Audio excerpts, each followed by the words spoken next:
Welcome, everybody, to the Wrestling Inc.'s NXT review of the Great American Bash Night 2.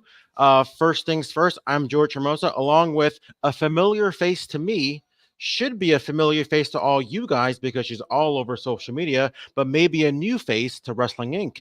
If you don't know her, she is 1000% The Rock's favorite media person. If you don't believe me, watch WrestleMania Night 1, the press conference. Uh, he says it himself. But this is Emily Mae. Thank you so much for being here, Emily Mae, and welcome to the we like to call it the Wink family. The Wink family. Well, I'm so excited to be here, George. We're reunited, and it feels so good. It feels so good. It does. Just little all joy. Yeah. All joy. Just a brief history. We go back to our AfterBuzz TV days, so it's not like we go back a little bit, but we've also worked some shows together. Wrestling Pro Wrestling out in Burbank, California, your former home. But I know you're doing a lot of cool stuff now, practically all over the country.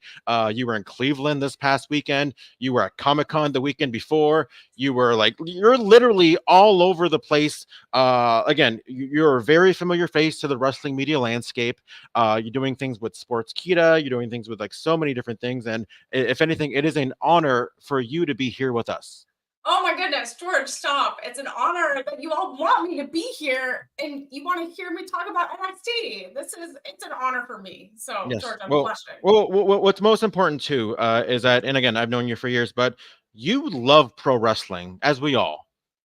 And it isn't just like a WWE thing, this whole tribalism thing that we all hate. But you really love all types of pro wrestling to the point where I've seen you do interviews with WWE people, with New Japan, with TNA, all types of everyone. So you know everybody. I think you know more people than I do, if anything.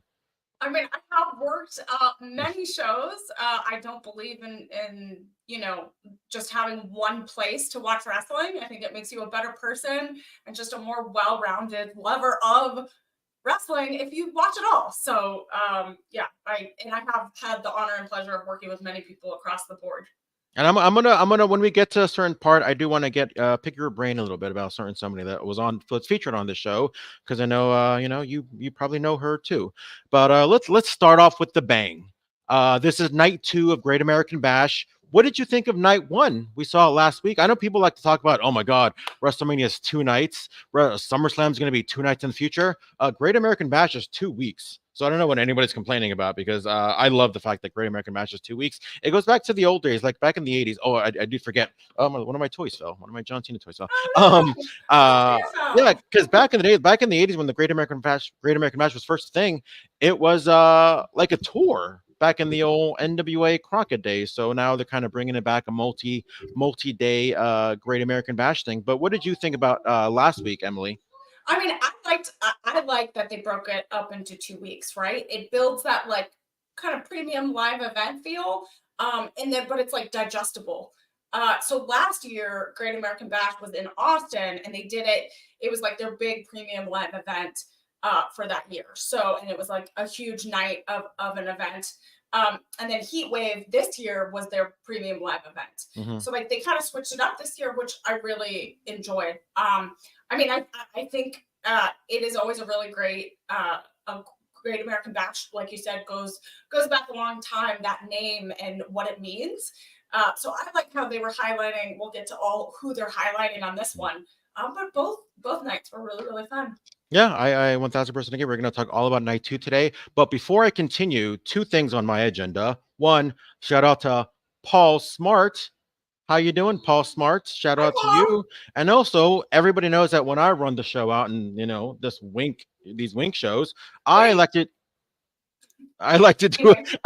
do a little trivia. I always like to do a little trivia and relate it to, what it is that we're talking about. We had a little trivia a couple days ago with SummerSlam, but let's do a little NXT trivia, and stay tuned because you'll get the answer at the end of the show. That way you don't just tune out after I give you the answer in 5 minutes. But again, why would you tune out? But we all know that everybody's going to tune in to the end of the show. So here's my trivia question, because we're seeing a lot of firsts, and I do want to talk about some news before we get into the show. We're going to see a lot of firsts coming up. NXT on CW just in about less than 2 months.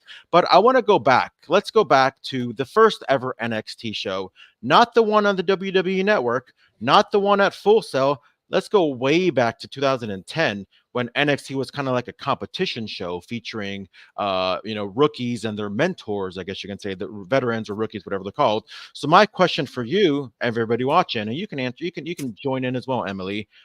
What was the main event of the very first NXT show ever?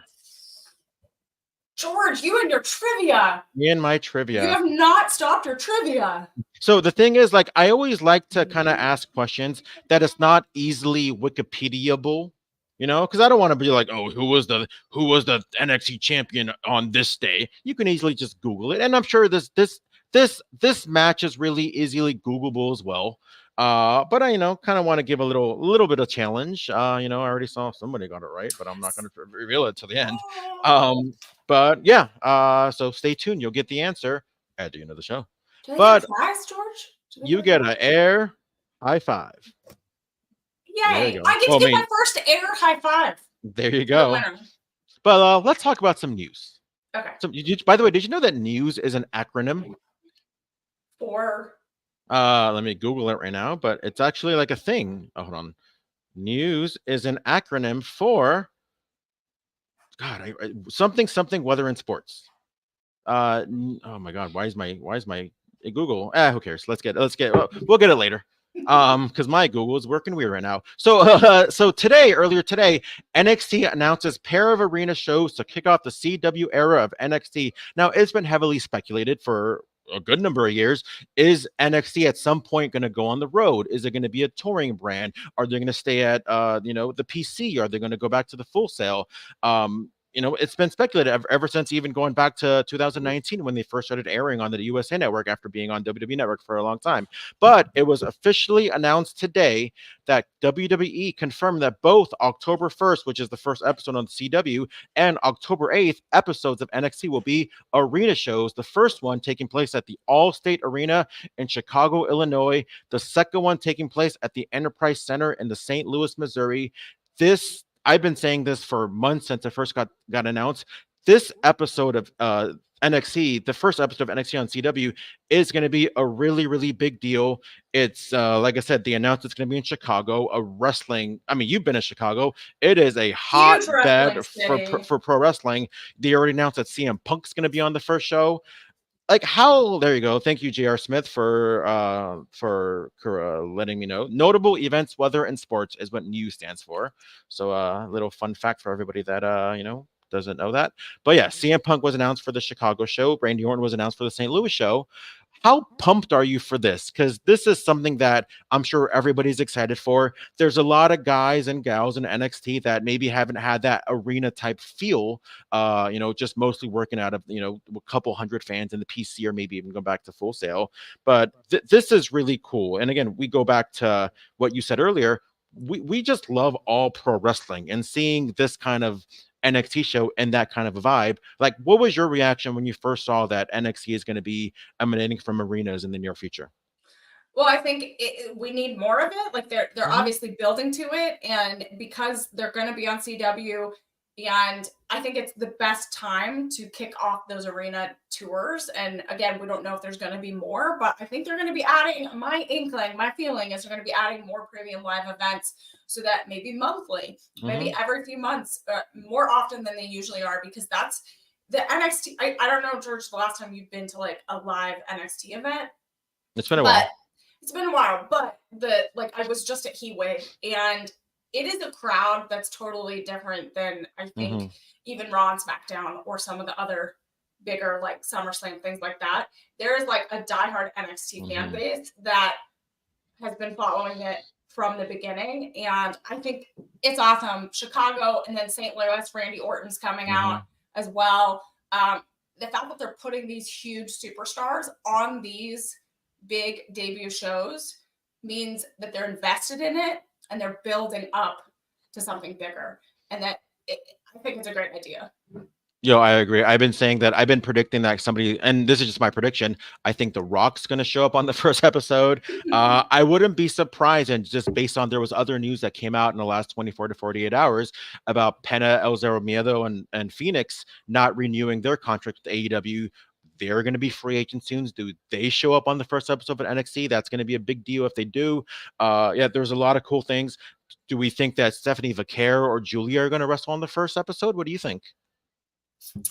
I mean, I think there's ultimately, this is the ultimate moment to have surprises, right? Again, like I don't. Again, we can't comment necessarily. I think there might be potentially a lot more TNA stars that we can see on these big. I think there's going to be at least one there. At least one, we know. Yeah. We don't even have to. We don't even have to say his name. I think he'll be there. Don't. He'll just appear. Yeah. I think we're gonna have some surprises, which is always fun, right? Yeah. I mean, we've seen that they've done. The thing is, you need two really big. It's all about ratings, right? Mm-hmm. So we've seen that they bring these big stars in for the first few weeks to get those numbers up and get people watching. And so hopefully it all stays, it all stays after those few weeks. And just to kind of give everybody updated, tribalism is a thing, unfortunately. So with that said, looks like week 2 is going to be going up against AEW's Dynamite, which is going to be a special Tuesday episode. So that should be we saw, not too long ago when it was NXT versus AEW on a Tuesday, and no matter what, it turned out to be great shows for both brands. So to me, like I don't care what show is running what day, but if they are going to go head to head, there's only one winner that's going to be, and it's going to be wrestling fans. Exactly. That's what we have to focus on is yeah. more wrestling, more stuff we get to enjoy. We get to get away from the wild world that is happening, everything that's happening in the world, and we get a few hours a day pretty much depending on what you're watching. And it's crazy because just not too long ago, maybe more 7, 8, 9, 10 years ago, it was really just WWE and TNA.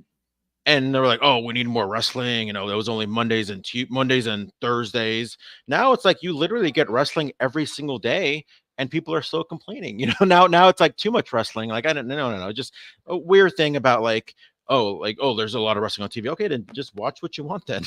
Nobody's forcing you to sit down and watch every single hour of wrestling weekly. I do. But I choose to, and I love every single second of it. I'm not a fast forwarder. I'm not let me skip this because, I literally watch probably too much. But again, you're never going to hear me complain about it because I love every single second of it. And all the fans here, they love it, right? They're here for a reason. They're here for a reason too. But we have another bit of news that I think is going to tie into somebody that just mentioned. Backstage report on WWE recruits Giulia's continuing relationship with Marigold. She announced this past weekend that her last match in Japan will be August 19th, which we can all assume that she'll probably be debuting for NXT not too long after that.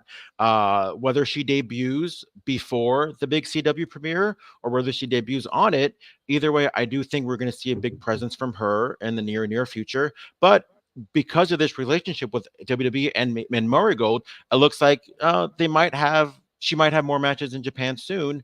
When? I don't know. I do feel like they're going to make her a priority for the brand, which means that she's going to make NXT a priority. But either way, it's a win-win for fans. We're seeing a lot of these cool collaborations. We have Tavon Heights going over to Japan. He's over there right now. So again, it's going to be some really cool things coming up for not just WWE, but just wrestling in general.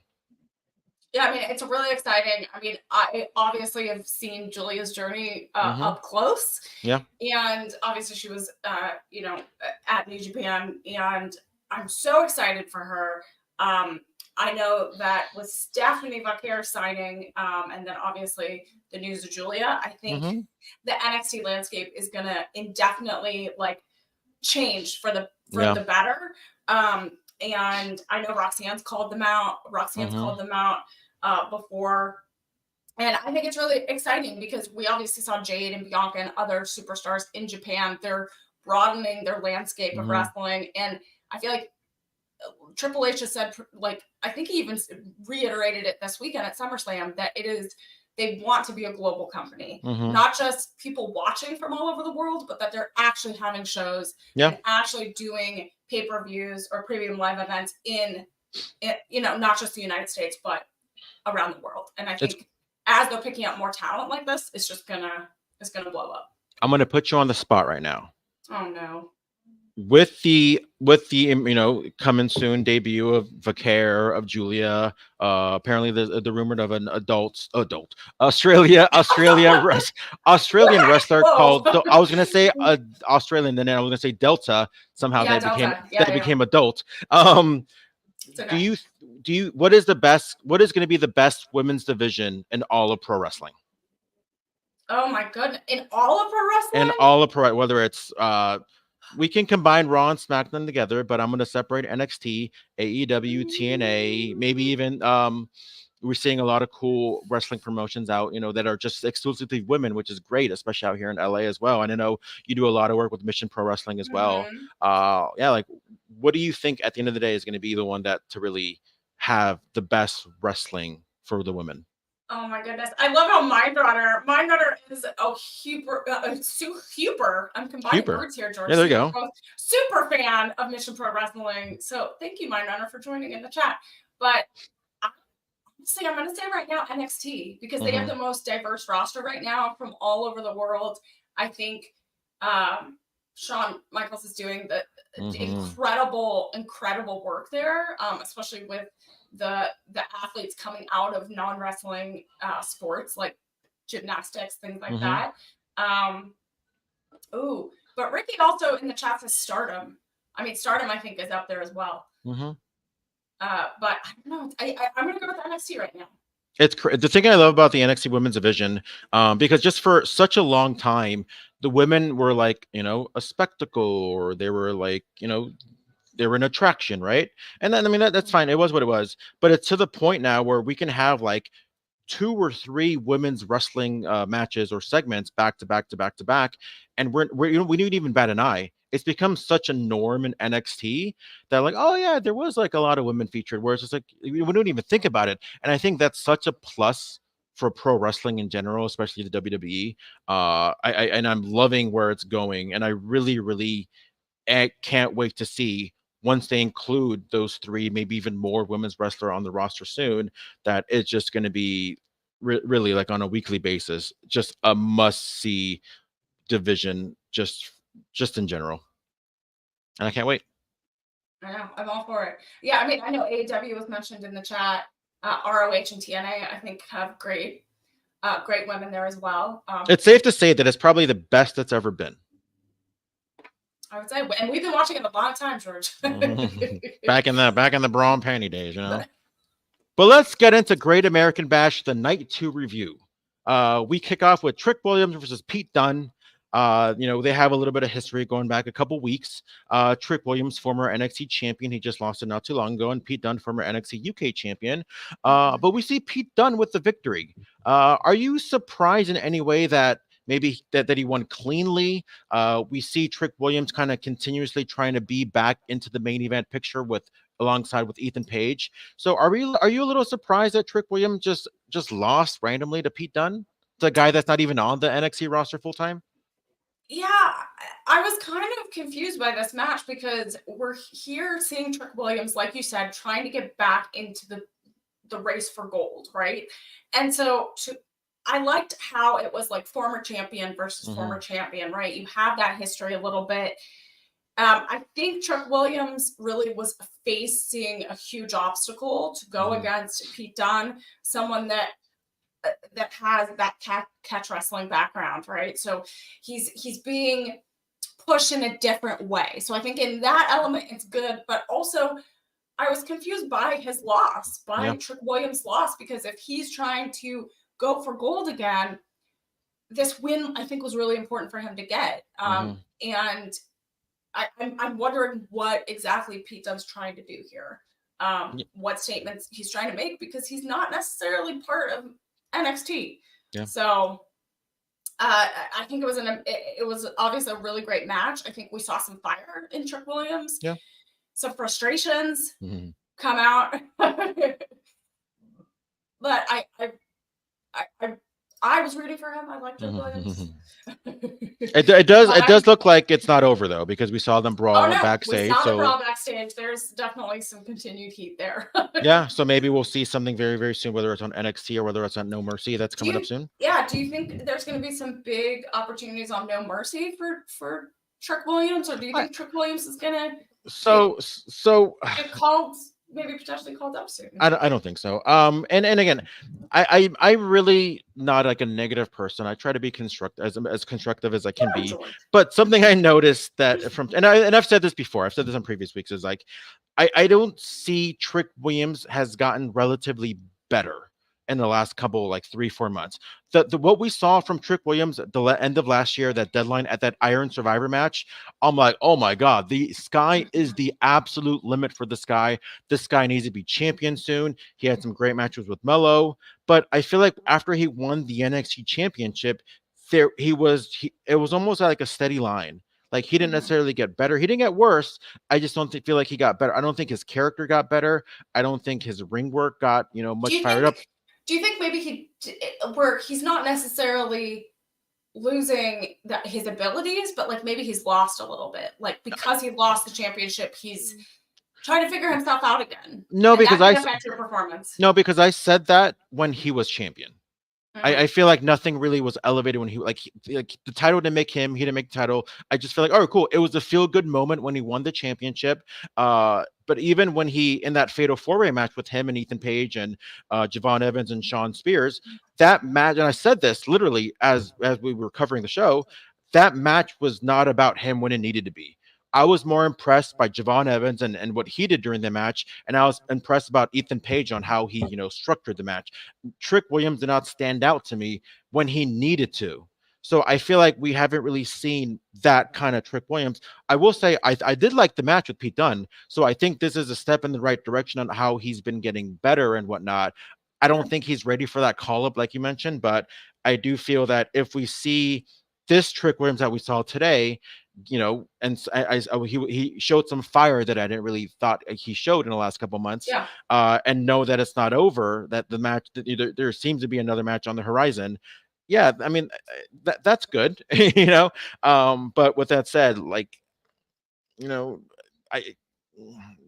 Yeah, there, I mean, Booker, yeah. I mean, Booker T talked about there was a moment in the match where Trick Williams needed to like build this edge, this energy in order to like get past Pete Dunne, right? And he ultimately didn't get there. Like we saw parts of it, like we saw it maybe at a level 7, right? When he needed them at 11. And he's getting there. Yeah. And he's finding it. And there was some wild hits that Trick Williams was bringing out in the last few minutes of the match. But ultimately, it obviously wasn't enough. Yeah. And I think this is helping because Trick Williams is facing people like Pete Dunne. Yeah. Who's been in situations like this.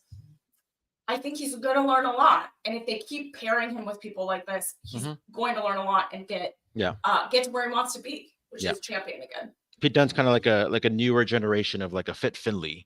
And so like there's really no way you can not be in the ring with Pete Dunne there's no way you can be in the ring with Pete Dunne and not learn something. Exactly. I mean, because like Trick, like I've seen him live and he definitely like he has the fans on his side. Like they love his theme song, they love his energy, and he just needs to like translate that. Yeah. So like I said, good things. I mean, I'm excited for Trick Williams and his future, but yeah, that has been my mindset for like the last couple of months when it came to him. But again, with that said, it's a week to week basis, and I liked what I saw this week, and I can only think that it's only going to go up from here. So we'll see how that goes. But yeah, it looks like they were having a nice little barbecue party hosted by Hank and Tank.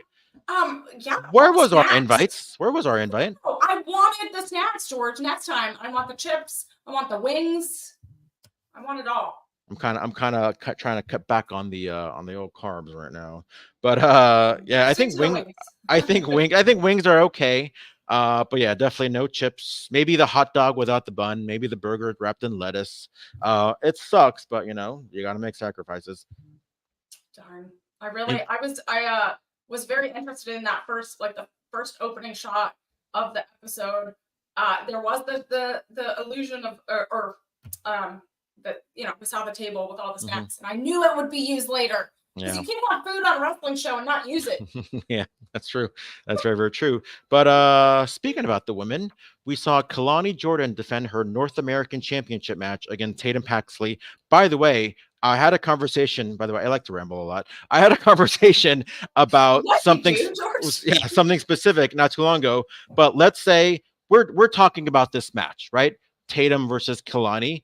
If we know we're talking about this match and only this match, there's no reason for me to say that they're fighting over the women's North American Championship match, right? It's like it's just redundant. What the? No, to say the word women in front of like, oh, Kalani Jordan over Tatum Paxley over fighting over the women's North American. Like, no, duh, they're fighting over the North American champion. Like, I mean, no. yes, it's obvious, but it's also a structure thing for Yeah. announcers and all that. So, but like they don't say the men's North American Championship. No, but I get what you're saying. But Yeah, it works. It's just the way it is, George. It's the way it is. Just the way it is. That's just the way. Yeah. But yeah, Kalani Jordan to Impact, two of my favorites. I have been very impressed with Tatum Paxley for months now. I think she is a gem. I wish I can see her more on the mic because I'm digging her character and I like what she has to offer. I just wish that we saw more of her, not just kind of creeping around. But that's kind of, again, that's part of the character. But again, I just want like to see her more, maybe talk more. And then Kalani Lonnie just killing it on a regular basis. Oh my god, I love her so much. I like they're literally this match. It was perfect. Like it was so good. Kalani Jordan's one of my favorites. Yeah. That I've seen her just work so hard, bring so much energy to this championship, and it's obviously an inaugural championship, and she's brought this energy to. It's so important and exciting to be a first, right? And she's bringing all of this energy, this. Obviously she has a target on her back, and I've loved her opponent so far. And Tatum Paxley's was doing really, really difficult, complicated moves during this match. Yeah. And I love her look and the contrast of both of them. It was so good. I thoroughly enjoyed it, and forgot I was watching. Yeah. Yeah. I mean, I was like, there's. I've been looking forward to the next chapter of Kalani Jordan's journey, obviously going back to a few months, but especially after that match with her and Ruka that I thought was just one of the best women's matches I've seen all year, or even years in general. And it's like, man, this is what we're going to see in this title reign. Then I cannot wait to see her in the ring. And I think Tatum Paxley for now was the perfect opponent for this nice little fun match between the two. Again, Tatum, she's been just to me on such a tear for months now, and like I said, I love it. I thought it was great. We saw Wendy Chu appear. It looks like she's probably going to be the next challenger for Kalani. She looked like there was going to be like some kind of alliance with her and Tatum Paxley, and I was like, oh my god, like this just fits. But then it didn't, because Wendy was like, nope, I am by myself. Yeah, I mean, they would make a really good tag team when I think about it, but I think she's the next challenger. What I love about, so I was there for the Kalani and Ruka match, and it was, I've never seen such gymnastics in a wrestling wrestling ring before, and the crowd was behind it 100%. And so I don't know right now, when I think of Kalani's championship reign, if there's anyone that really could take her out right now, because I think she's really dominating. Yeah. I mean, and especially when we get this influx of the new women, oh man, like it's I'm already loving the NXT women's division without those women that are coming in. But now when they do come in, and then we still might get a little sprinkle of some main roster talent coming in every now and then, like holy moly. And I also wonder if they're going to debut some other titles with these potential new international superstars. You think so? There's potential. There's a potential, I think. Like what kind of titles you mean? I don't know. We might see some titles we've never seen before. Oh yeah, interesting.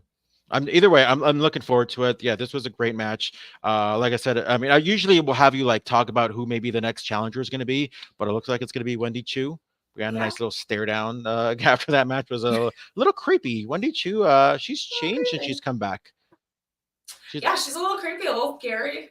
Yeah. I don't know. I wouldn't want to get on her bad side. Yeah, I mean, but then we ended up seeing Tony D'Angelo offers Charlie Dempsey a championship match if Ren Sinclair can win her match. I want to ask you something, because I've been critical about this. What is the no quarter catch crew, and why does if you're Ren Sinclair, why do you want to be part of the group or part of a group that doesn't want you in? You know what I mean? Well, sometimes you want to be a part of something so badly, even when people don't want you involved. So you, even if you don't feel welcome, like Yes, like, it is like proving someone wrong. okay, yeah. Sometimes Ren Sinclair wants to prove everyone wrong and prove that she's a part of that group. So she's gonna try until she gets there. It's like it's her personality. Like she's gonna keep pushing through. So lots of people are like that in all aspects of life, not just wrestling. So I've been complaining about this for like a month. oh And no, George. just within like 30 minutes, you pretty much explained it for me.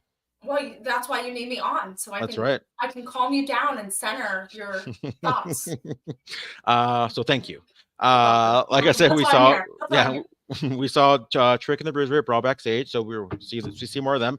And then we saw an NXT Championship match in the middle of the show for that. Ethan Page champion going up against Oro Mensah. Now this has got a little bit of history. We saw Ethan Page attack Noam Dar a while ago, and here's Oro Mensah to get some revenge, maybe even take the NXT Championship. Back to to Metaphor, not back to, because I never had it, but to Metaphor. But yeah, I dig this feud. I think it's good that we're seeing new guys get opportunities. I don't want to sound mean, but I don't think there was any chance that Oro Mensah was going to win. But I mean those kind of matches happen every now and then. But again, I like to see new guys get this kind of spotlight to see if they can go with a guy like Ethan Page, who's been around for probably over a decade by now. And I think Oro Mensah really showed a lot in this match. Yeah, I mean, again, we've seen Ethan Page obviously win the NXT Championship really quickly, shortly after his debut on NXT.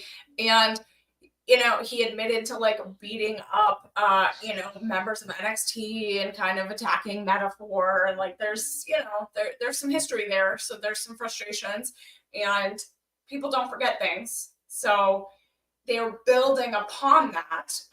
And it was an interesting moment where this match was in the show. We're about halfway through, right? So it was interesting to have this as not the main event tonight. Yeah. But it's kind of in the middle. Well, I mean, we saw why it wasn't the main event when we saw what happened. Yeah, exactly. We know why now, but I think in the moment we're like, oh, something's going to happen obviously later on in the show. Yeah. But I did like how they brought that history back into this match, Mm-hmm. and they brought a lot of that frustration. And I think it was a good pairing. I think Mensah needed to have this moment, to go against an NXT champion is really important to solidify kind of how threatening you could be. And Ethan Page, I think, is going to retain for a little bit longer. Mm-hmm. Can I fantasy book real quick? Oh, George, you love to fantasy book. Let me know what you think. I miss rolling my eyes at you, George. Let me know what you think. So, okay, go ahead. On the first NXT show on CW, we're going to see Ethan Page, assuming he's still champion by then, which I think he will be. We're going to see Ethan Page defend the championship against CM Punk. So that's going to be the main event of the first show on October 1st. On October 1st. I mean, you can't not have a big main event for the first show on CW. So we're going to have Punk come in, challenge for the championship, and Drew's going to come in and cost him the championship. Or to cost them the victory. And that's going to set up the Bad Blood. I'm calling it right now. Because Bad Blood is like October 5th, right? Yeah, and when it happens, you're going to be like, he was right. It's all George. It's George's fault. Yeah. So that's my prediction. That's a big fantasy booking, George. I'm just saying he's going to be there anyways. Maybe they'll have him do something where he's in the beginning and then he's like, oh, I'm going to challenge for the NXT championship. Big pop, and ends up main eventing. And then, I mean, I don't think he's going to win. I don't think CM Punk in any way needs the NXT championship. But I think something's going to happen where, let's say, Drew comes in and costs him the championship. Okay. Drew's causing trouble all over, so why not? So yeah, that's my prediction. Again, Pete Page with the victory. Says it's now NXT Me, which is kind of clever. Nice little pun. We like our puns here on the Wink. But back to the party. You had I always like these little shindigs, I guess you can say, because it really is an opportunity to get to know some of this talent that we're not really too familiar with. Whether it's 10 seconds, whether it's 5 seconds, whether it's a minute, sometimes you see some of these talents get like a little bit of mic time, a little bit of Mhm. like time to get themselves over. In this case, we saw Ashanti the Adonis, which in my opinion, I think has shown more personality in the last 2-3 weeks since coming on than he's been on the main roster, even dating back to Hit Row. And so even when he said like, "Oh, Ashaughonestly," or something like that, Yeah. or Adonisly, I'm like, "Oh, that's clever." What a I clever well, guy. I feel like all the segments tonight overall were super good in establishing personalities and Yeah. having more come out. Hmm. It felt very it just felt very like the through line was there Yeah. and very fluid. I love these, like, and the fact that everyone was dressed in like American flag overalls and like very on theme with, Yeah. Gab, Yeah. Great Yeah. American Bash. It was awesome. 1000%. Yeah. I mean, I I should have probably worn. I got my red, know white, and blue. I should have worn patriotic colors in Yeah. honor. Yeah. Should have. I guess there's Should have. always Sorry, next George. I time. didn't get the memo. Yeah. But yeah, going back to the thing, yeah, I like some of these personalities because even to the point where like you had, Jada Parker, who was literally one of my favorites, Mhm. kind of say like, "Hey man, I'm going after the NXT championship or women's championship. Like that's what I'm going after now." So just nice and simple. And it shows her that, she's after the prize as everyone should be, but she's got a leg up because she's been killing it for the past few months. And I love that. I kind of want to see now what she's going to do in order to get to where she wants to be. Well, and I like how they do it at like you're just hanging out at your family friends barbecue. Like Yeah. they do it so like subtle. And you're just like, oh, okay. Like you're talking next to the water cooler, having some fun food. Do you kind of like this aspect of like how they shoot these where it's kind of like a reality show? I mean, like I said, you're kind of like this isn't really like the traditional wrestling where it just kind of makes it feel like, okay, there's a camera here, you're going to acknowledge the camera and whatever it is, but it just feels like it's more you see the camera angle from the guy that got put through the table, you see the Mhm. camera angle of like the person putting so do you like that how they do these I love shows? it. It's very like it brings different skills to the Mhm. table so you can it's not as like static, I guess. I don't know if that's the right word, but it's like not as like robotic. Like they can have fun. You see them Yeah. kind of breaking out of their shells a little bit, and it's using everyone's skills in the best way. Yeah. Like that, like Maddie's. Oh, sorry, Ren Sinclair. I was gonna ask you about that in a little bit, but Yeah, Ren. Sorry, whoops. Ren Sinclair's Mhm. segment tonight showed her personality. Like used like her what she's good at to kind of bring all that out. And it brings other people out of it Yeah. too. So it's not just like straight interview segments, but it's like it is like reality show style or like segment style, which I think makes the product stronger overall. I'm just Tells kind the of stories waiting. better. I'm just kind of waiting for those like confessionals like they did on the Real World. Yeah. Like, yeah. So soon there's gonna be an episode of like NXT Love is Blind. They're gonna Yeah. be like in pods and pair up, but they're gonna pair up to like their tag team partner or something. I don't know. I mean, I saw like this graphic of all like the couples that are in NXT. I feel There's like a Love is. lot. I feel like There's a Love is Blind lot is. of going around. I feel like it's already happening just without the cameras. Yeah, there's like we need a real Yeah. world house. Yeah.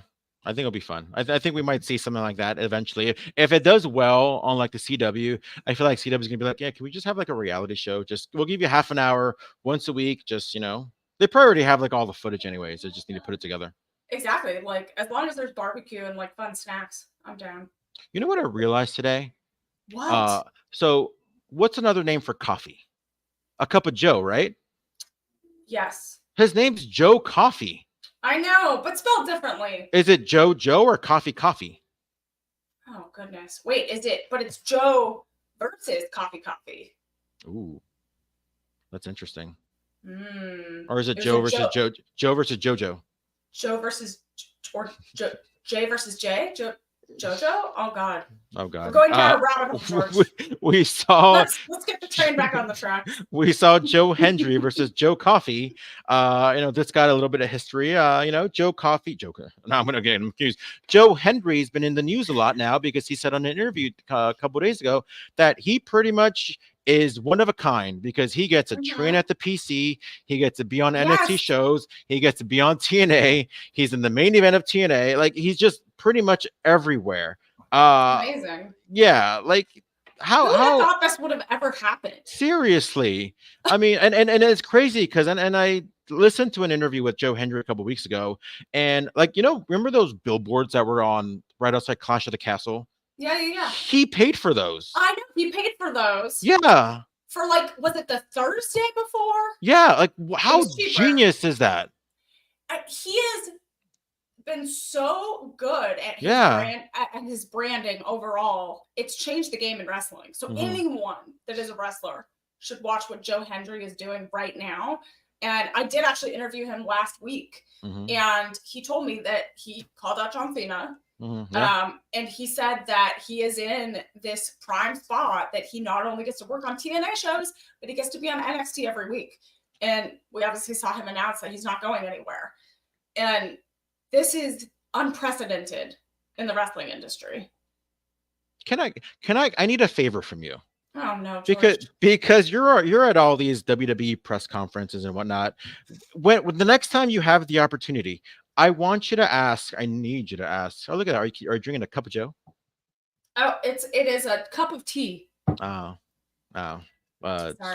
Sweet tea. We'll get into that in a second. But I want you to ask John Cena. In this retirement tour, is there any plans or maybe not plans, but is there any kind of goal or ambition to maybe go to TNA and maybe have one match there, considering this relationship that they have with each other? Like how huge would it be for like John Cena to just show up one day on TNA? I mean, Joe Hendry said that if he wins the TNA World Championship, he will want John Cena to challenge for it. Yeah. How great would that be? We have a year to go. You're gonna have to build this, so let's do it. That's my fantasy booking. 1,000%. 2025 is going to be fun. For at least for the John Cena. It's going to be sad because John Cena is like a mainstay in pro wrestling, but it's going to be fun. Oh, I can't wait to see. I cried like a baby when he announced that. Really? I thought I was the only one. I was there live, so it was very emotional. Hendry with the victory. He said he's going to stick around for a while, so can't wait to see what's up next. Do we put him in any kind of title picture? Does he maybe try to go after the North American Championship? And does he want to get destroyed by Obafemi? I mean, I would be worried. Honestly, I think Joe Hendry will be in the title picture shortly. I'm not sure what title yet, but it would be the best solution, and then have some crossover stuff. Yeah. Which I thought the crossover stuff would have happened a little bit more tonight, which we'll get to. Yeah. But yeah, I think Joe Hendry is definitely in the title picture, and he's alluded to it a lot. Yeah. We saw him get a victory too a couple weeks ago. So it's funny that he got the pin and not Trick Williams. So that goes to show like where people are going with their direction. But then we saw Chase U got a new classroom. It looks like a little bit of an upgrade.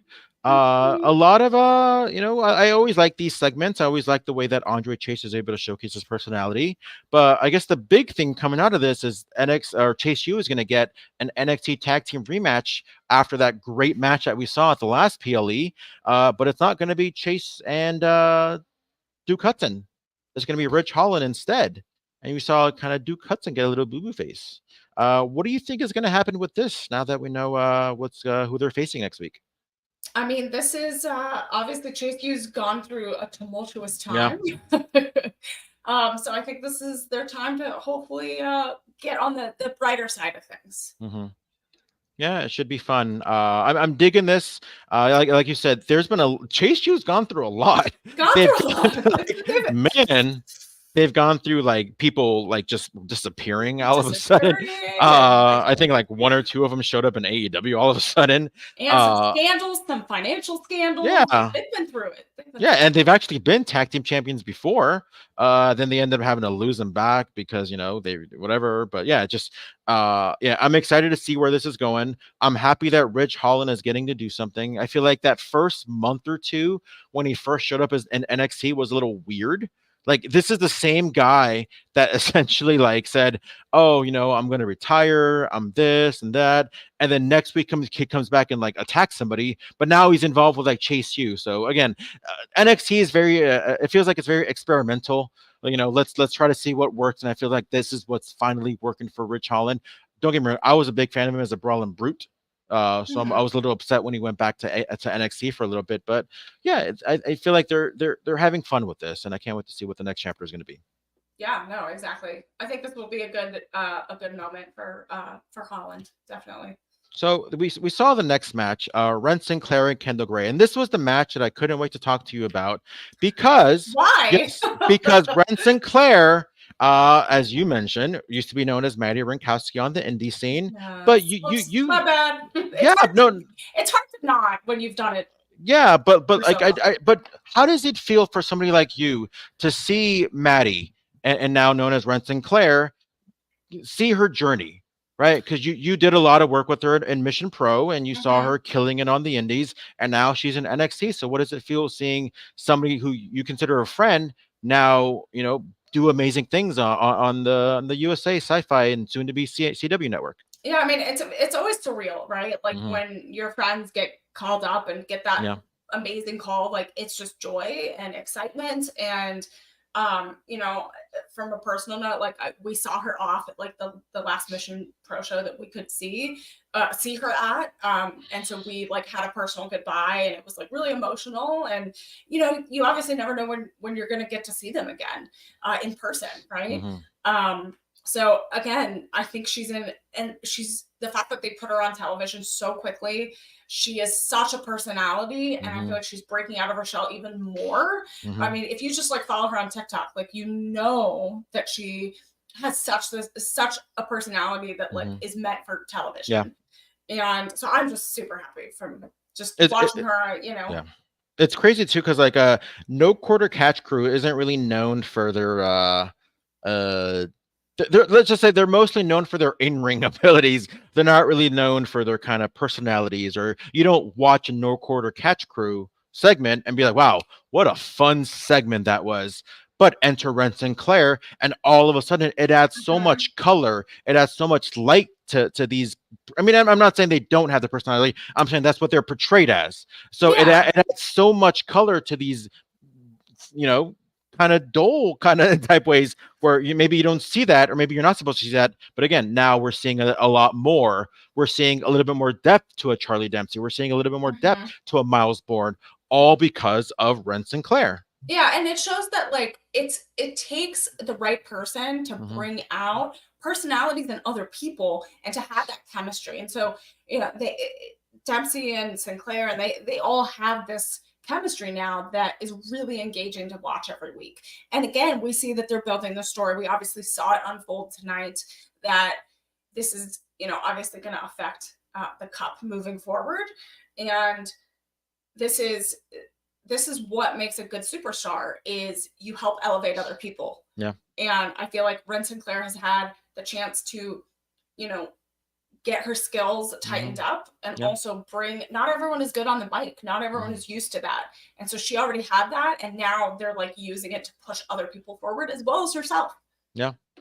Yeah, I'm really excited to see what the next step is going to be in this storyline. And shout out to Ren Sinclair, who got the W over Kendall Gray. And Kendall Gray is another one that looks great.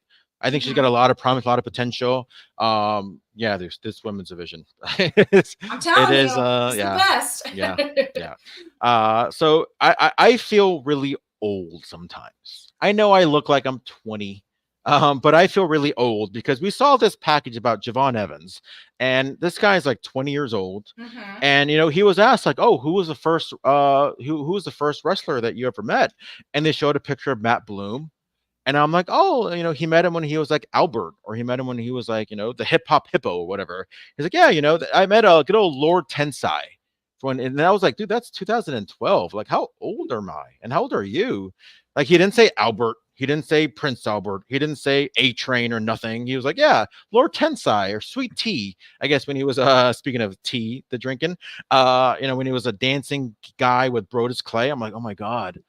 Like, and we're getting to that generation now where you ask somebody like a full grown adult, right? 19, 20, 21 years old. Oh yeah, who did you grow up watching? Oh, I grew up watching like John Cena. Oh, I grew up watching, Daniel Bryan. And I'm like, oh my God. I grew Yeah. up watching like Hulk Hogan and Ultimate Warrior, Randy Savage. Like, Yeah. People in the chat say that it hit them hard too. Yeah. I agree. Yeah. It's really weird when people tell you, or I've heard people that I work with, they say, "Oh, I watched you growing up and now I'm a wrestler." So like people that used to watch you get your start are saying, "Oh, now I'm getting my start." it's That's the like scary part, George. it's like when I see like Izzy, and I'm like, oh my God, like this is the same girl that like had her little headband stolen, like just like in 2015. And now she's like out there like winning championships on the indies. I'm like, Yeah, Jesus time Christ, dude. flies. And I say all that just to say, like, we always talk about the good old days, like, oh, remember back in my day, oh, what a great day. There really, really is no better time than the present. We're always so focused on like the back then, and oh, remember that time where we were so happy and so great. Like, we really have nothing holding us back from enjoying the current time, the present time, because we literally have so much around us and so much accessibility to all these things, that there's really nothing holding us back from truly enjoying every moment that we can. And this is my TED talk for the day. You're getting all emotional. You're getting me all emotional, Yeah. George. Oh yeah. Because I was one of those people that's like, oh, remember back in the day, and remember when we used to do this, remember when we used to do that. It's like, yeah, it was fun in high school, but guess what? Now we have more access to things as an adult. Aw. So why don't we do these things? Like even like I ramble. So Well, George, like, I was gonna say someone that didn't enjoy their night and their moment was the main event of tonight's show. yeah. Well, let me keep rambling. So like even like the past like month or so, it was like I drove because I like to go to baseball stadiums and just to get the bobbleheads and the I and the mean, we're the ice cream same. helmets. Yeah. So in the past month, like, and I know you were at Cleveland the other day, but I was at like I went to Arizona a month ago. 2 weeks ago, I went to Oakland to get like a Jose I was Canseco just at a bobblehead. Guardians game. Yeah. Guardians 2 days ago, I went to a Padres game out in San Diego, and I'm gonna go to a Dodger game on Sunday and Friday. So I really do make an Jealous. effort to make an effort to go. And yeah, you were at a Guardians game. Was that your first time at that stadium, and how was it? It was actually a really fun stadium. They have so many Hall of Famers What that was the come out best of that food? team.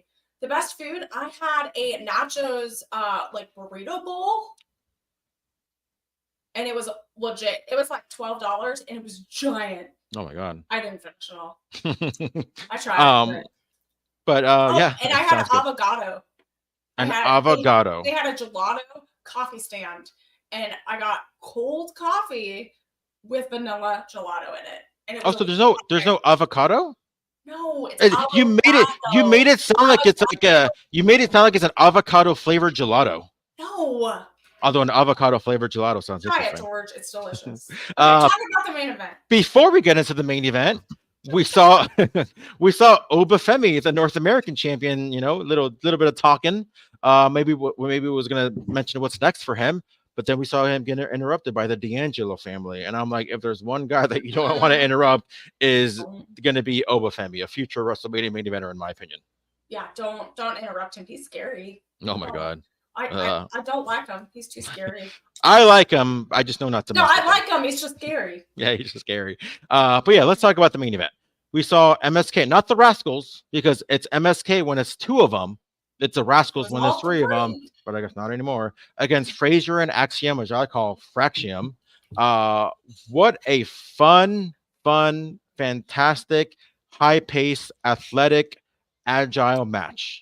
This was so fun. This was. Yeah. I was wondering, like, the structure of this, this 2 hours. I was like, where are they going to put this? And this was so much fun. Mm-hmm. For the tag championships. And there was so much like history here. So like they had so much chemistry. And a really surprising, like the last 4 minutes, I was like, there's a lot of like, almost, right? We were like, oh, it's almost Yeah. going to be there. I thought the title was going to change tonight. Okay, yeah, I wanted to ask you, like, what was your prediction when the match started? Because I know MSK's got a lot of history. They never lost the tag team championship They to never begin with. lost, exactly. So I thought they're like, oh man, I Yeah. thought this was their I big thought so too. redemption story. I I thought thought, so oh too. man, it's the last 15 minutes of the episode. I was like, this is their new turn. Like they're gonna get these championships. So I was surprised when they didn't. Yeah, I honestly thought we were going to see something. They were going to win, maybe take it over to TNA for a little bit, maybe go up against their tag team champions. Yeah, like I was like, this is the perfect way to like solidify that relationship, crossover, have them defend it on both brands. I was like, it would have been amazing, but because I've been saying it for weeks too, where a couple weeks ago we saw Wes Lee, or for like a month or two, we've seen Wes Lee kind of like, oh, the North American champion, I want to be the North American champion. And I was like, dude, what are you doing? You are good enough. You are good enough to go after the NXT title. Exactly. Stop clamoring over the championship that you already won. You're probably the best North American champion there's ever been. Like, move on already. So sometimes it's like a bad ex, right? You got to keep their number. You text him every once in a while. Like that's how I feel. He still has it in the back of his mind. That's how I feel about Taco Bell. I'm like, I'm not going to have Taco Bell anymore. But then they introduced this brand new item on the menu. And I'm like, Jesus Christ. Shell tacos, or like bring back, Gorditas Crunch. Oh my God. Anyways, now I'm getting hungry. But yeah, but then we saw the Rascals come into NXT, which was a great, fantastic moment that's going to live on forever. And that was that was such a great moment. And then we saw him showing up in TNA, wrestled at Slammiversary. Then he comes back, and now they're going after the tag team championship that they never lost. But they lost. And it was a great back and forth, and ended up losing. And for a little bit, I'm like, so now where does Wes Lee go from here? He didn't win back his North American championship. He didn't win back the tag team championship. Like, now what is he going to do? And the fact that they kind of didn't really end the show, I'm like, oh my God, don't do it. I thought somebody was going to do it. I thought, if anything, when I first saw how, the segment was being produced, the post segment was being produced, I thought they were going to attack him. I thought they were going to attack him, and they'd be like, you left us, you abandoned us. You could have came back. You could have came back to TNA when you had the chance, but you didn't. Even when this relationship started, you didn't go to us. We came to you. I love how he just went off. Yeah. On everyone. Yeah. And that was surprising. Yeah. And shocked everyone. Yeah. And I don't think it's too. I know Alicia mentioned that it might be too soon. But I don't think it is. I think it's been building. I think it's been building, and they needed to find the reason why, like, he didn't earn back the North American championship. He didn't earn back the tag team championship. He's had it. Yeah. He's lost it. He's broken, and he has to build himself back up. And this is the only way that I could really see him turn heel. Yeah, is for him to break himself down by all these losses. And that's the journey. That's the story they're telling. That's that through line. And that's going to be when he goes after a bigger championship. Yeah. And I'm curious because he has such a likable face. And I think it's the same kind of problem that Roksan has, where like it's hard because she has such, whatever the opposite of RBF is, that's what Roksan has. And whatever the opposite of RBF is, I think that's what Wes Lee has. He just has such a great smile, a great look. So with that said, I feel like a lot of these performers like to challenge themselves and say like, well, how can I, break my mold, and how can I get outside of my comfort zone? And I'm really excited to see how Wes Lee is going to do that with this heel turn. Exactly. I mean, it's going to challenge him to, just like I think Roksan is succeeding at being a heel in NXT right now. I think this is going to push him beyond limits, and he can also introduce some different movesets. Yeah. You use them a little bit differently. You strategize in the ring a little bit differently, and I think it's going to be really fun to watch. And I think this is the turn that he needs to elevate to the next level. Yeah, I'm really NXT level. It's going to be fun. Like I said, a lot of great things to look forward to, especially coming into the CW premiere in October. But either way, it's going to be fun. Before we get into your overall thoughts on the show, I want to give a little answer to my trivia question. What was the first ever main event to what was the main event on the first ever NXT show, not the NXT on CW or not the NXT on USA, not the NXT on WWE Network, but the first NXT back in the old when they're on USA, right? Back when ECW ended, or was it Sci-Fi? Back when ECW ended, and then enter the first episode of NXT after ECW. The main event of that first show was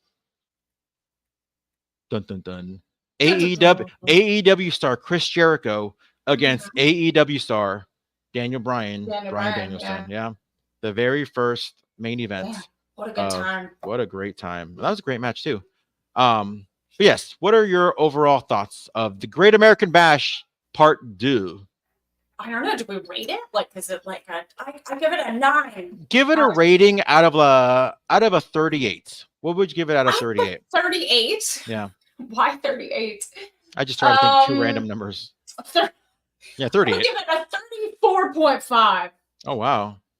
It's pretty high. No, I agree. That's the best thing about these shows is that everything has a purpose at NXT, and I think they've done a really, really good job. Shout out to everyone, whether it's Shawn Michaels, Bloom, our boy Katz, like just everybody does, like everybody just puts on such a great show. And it goes to show that wrestling is in a really, really good place these days. Amazing. But yeah, I completely agree with you. I thought it was a great show. I would also let's give it a 35 out of the 38.